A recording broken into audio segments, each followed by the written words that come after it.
Chapter 1. Shatteredness and the Unshatterable. The Unbroken. There is a brokenness out of which comes the unbroken, a shatteredness out of which blooms the unshatterable. There is a sorrow beyond all grief, which leads to joy, and a fragility out of which depth emerges strength.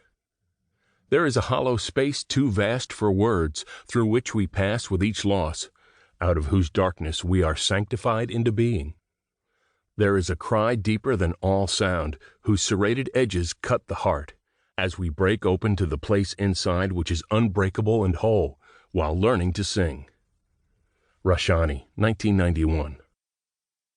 What if justice is about becoming whole while learning to sing? How do we nurture the conditions where shatteredness might bloom into the unshatterable? What imagination and support are necessary to sustain that journey into darkness, where we are sanctified into being? How do we cultivate the ability to hear the cry that is deeper than all sound, and to see the unbreakable in the broken? What if justice is meant to lead to joy, to emerging strengthened out of fragility, to finding our place in the song? What if many of our basic assumptions about justice are misguided? What if a more healing kind of justice is possible? What if it already exists? This poem so beautifully describes the transformation that can happen when we lean into our suffering and allow ourselves to break open. Only then can we find the unbreakable and whole while learning to sing. When I was still teaching peace and conflict transformation studies at the university, I used this poem on the first day of classes to try to set the tone, direction, and color of class. Each time, some students were moved to tears because they too had experienced this grief that leads to joy. Somehow, the poem resonated with their true sense of themselves. I kept sharing it because it also kept speaking to my true self. Brokenness, shatteredness, sorrow, and grief have been my companions since I was young, but I have also touched and tasted the joy and strength that come from fragility. My whole life, I have been searching for a healing kind of justice. In my childhood years, the brokenness came mostly from the turbulence of home. Will Mom and Dad be fighting? Will they still be together? Will Mom rip open the locked door to the guest room again to get Dad? Will Dad quit his job again before he has a new one? Often, I would fall asleep with my head under the pillow, praying for it to stop. Those were also the years of what my dad called the banning and shunning from the church community he helped start. During this time, I took refuge in my friends and my school. In my teen years, after my parents split, my turbulence still came mostly from home and living with my mom. The questions changed. Will Mom be throwing up from her migraine? Will we need to go to the food bank again? Will Mom be telling me what an awful person I will become? Will she follow through on the suicide threats? Will I find her?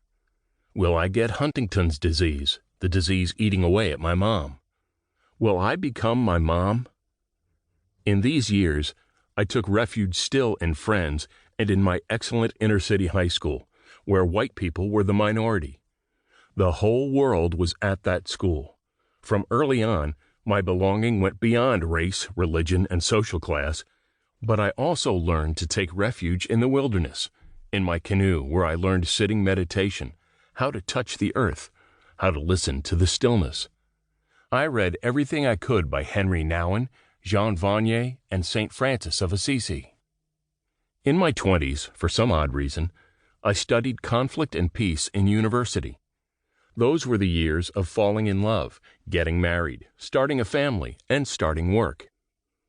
While at graduate school in Virginia, my love, Rana, and I decided to start having kids, and after a few months, she was pregnant, with twins. We decided to go back home where we would have more support to raise the kids. I lined up work, teaching peace and conflict studies at a university, and we returned home. In the 2 years that followed, which we call the dark years, our turbulence came from Rana's dark postpartum depression, combined with the sleep deprivation that comes from babies who do not like to fall asleep. Again, the questions changed. Will Rana be depressed and unresponsive? What will I be heading into at home? Will the ringing phone be my mom telling me that I will be a bad parent? Will I get this same disease? In those years, we took refuge in our church community, our friends, and family. I read everything I could by Thich Nhat Hanh, Margaret Wheatley, and John Paul Lederach. When our twin daughters turned 3, life was so much better. We felt like we could take on more challenges. At the university, I was told that I would lose my job if I did not get a doctorate. So, we relocated to northern England for me to do doctoral studies. I could study anything. I chose to study healing justice. During this time, our turbulence came from the death of my mom from Huntington's disease. Rana had another bout of depression, and as students, we had almost no money. But the turbulence also came from these ever-present questions. Will I get the same disease as my mother? Will I become like her? Brené Brown eloquently describes how facing your brokenness can shape you in significant ways. You find the courage to own the pain and develop a level of empathy and compassion for yourself and others that allows you to spot hurt in the world in a unique way. Braving the wilderness. This was my experience. There is a deep and profound connection between those who have suffered deeply. They feel this heart-to-heart connection between them, and sometimes they unfold with each other in ways they don't feel able with others. So, I started what would become a decade study of healing justice. I knew about brokenness and shatteredness. My own bullshit detector was on high because I needed to cut through the superficial and the unwise to try to learn about healing that reaches down to your deepest sense of who you are and how you're going to be in this world. I felt like the well-being of those closest to me depended on me learning to live with this wisdom and love. In my work and life, I kept hearing little hints that such a healing wisdom and love might already exist. I kept hearing stories from indigenous communities about people relearning who they are, about taking offenders onto the land, about needing to return to their traditions as part of sustaining a healing way of justice. The more I listened, the more I learned that this alternative voice comes not just from indigenous communities, but also from engaged Buddhists, fringe Christian communities, and other communities. I set out to see if I could find concrete examples of this healing justice being practiced in living communities.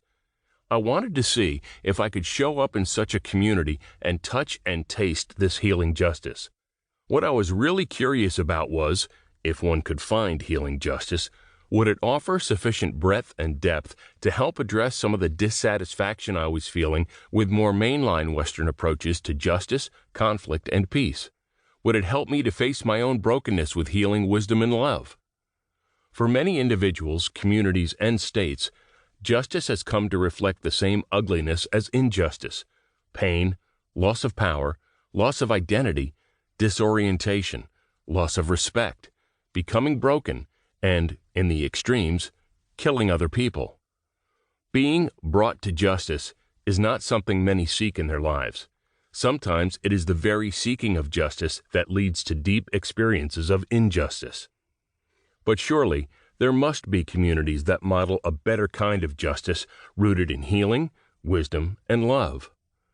I set out to find them, learn from them, and share their stories. Looking back on this decade, I really can't believe this happened. I am filled with deep gratitude that so many opened their doors and their hearts to me so that I could learn from these communities.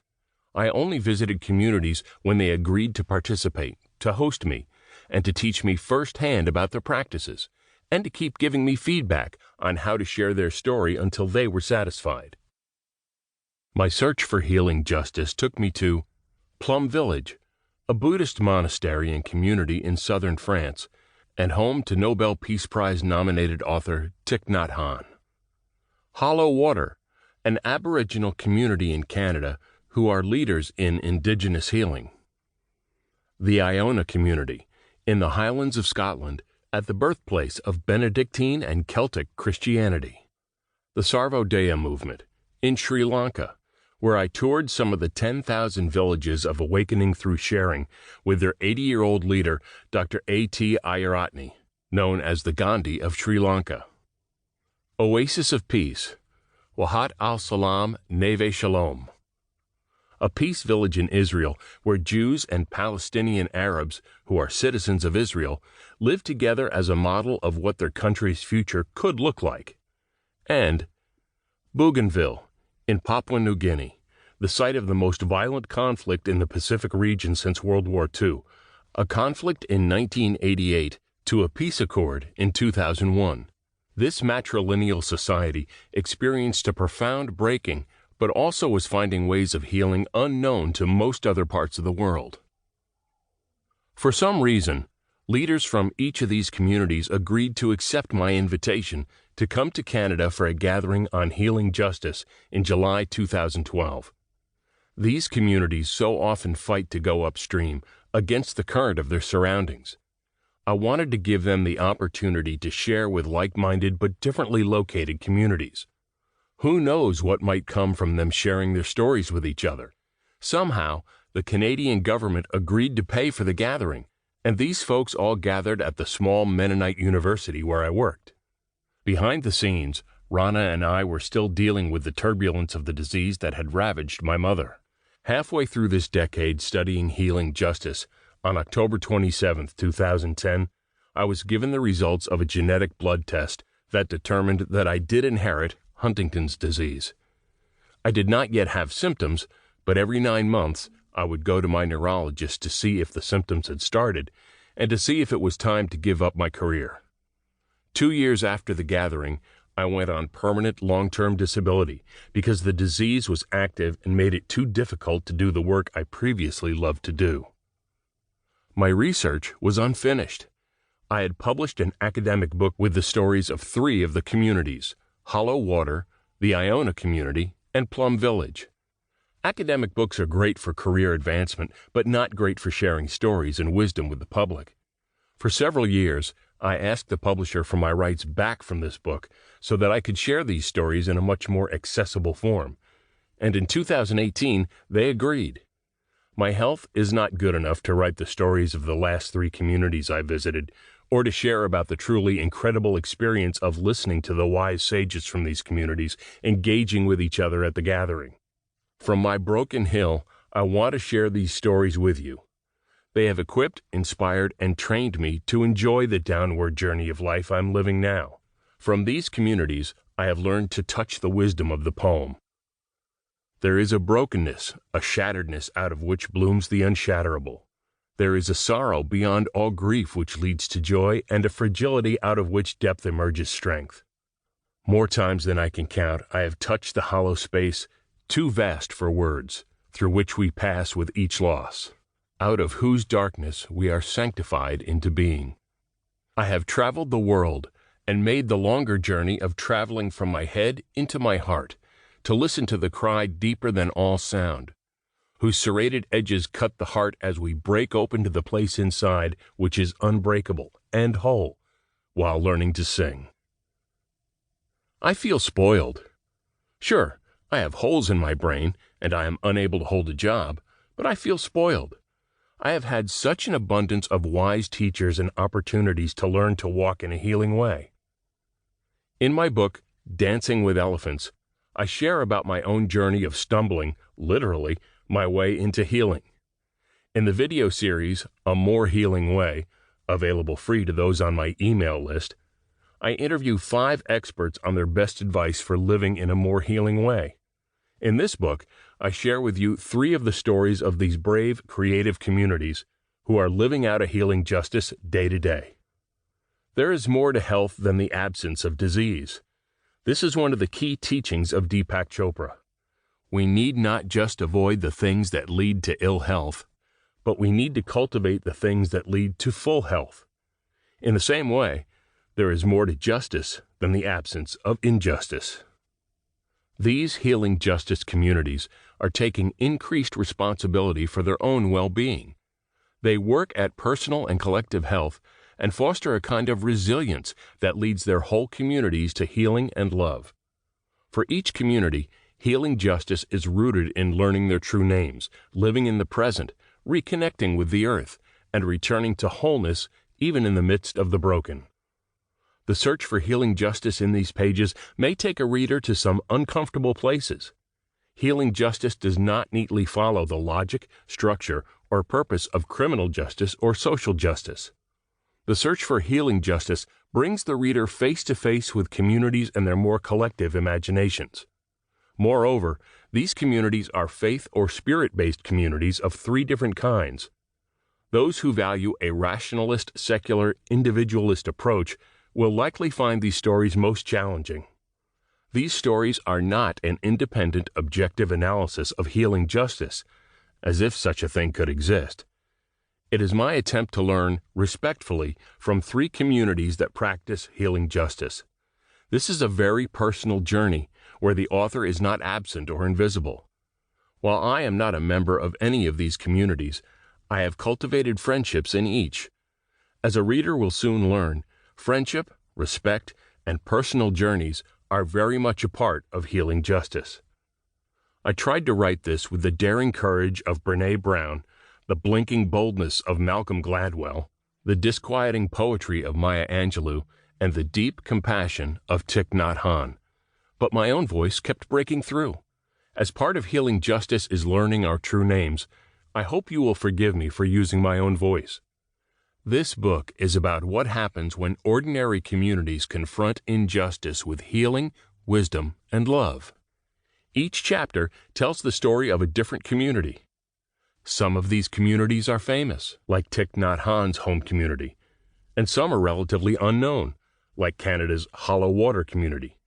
Each has faced deep trauma and injustice, but has found a way to respond with a kind of wisdom and love called healing justice.